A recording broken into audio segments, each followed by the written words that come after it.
let's spin again. All right, sense of identity and purpose. All right, one more. Let's go, Kirsten. Okay, all right. So one of the trickiest things that Lori and I work with people on is shifting identities and roles in this time of life, right? For a lot of folks, there may be a sense of grieving identity that they're leaving behind related to their career, or they're just feeling lost without it. Like, who am I outside of this whole career picture? So we support them in a number of ways. First, we help them to acknowledge and identify all those identities and roles that they currently have and how they're shifting. We ask them to celebrate things that they've achieved and accomplished, some of the highs and lows, to look back and do a review in many ways of what they've accomplished.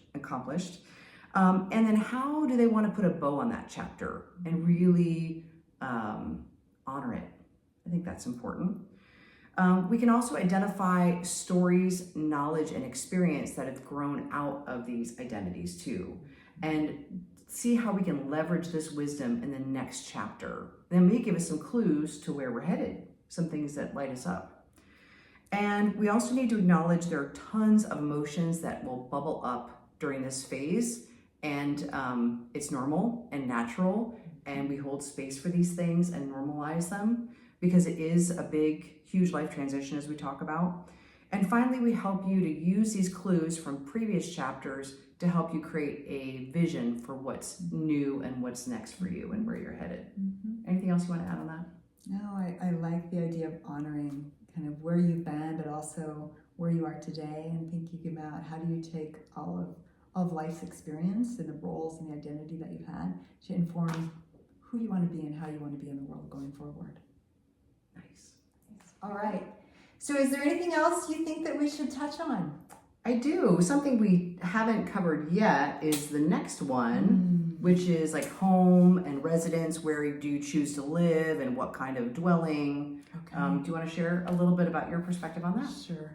So one of the things we explore is thinking about where you're currently at in your environment with regards to location in which you live. What does your home environment look like?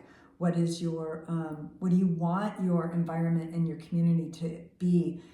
So we actually meet each individual participant in our R3 program with where they are.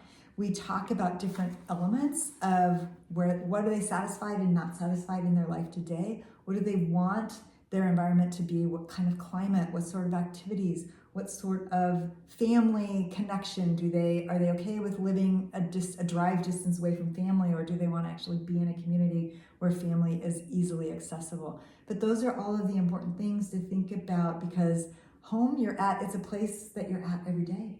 So creating that place where you go to every day and you can feel a sense of belonging and in community with others and be outdoors is part of what we'll explore together in this kind of home, residence, and location.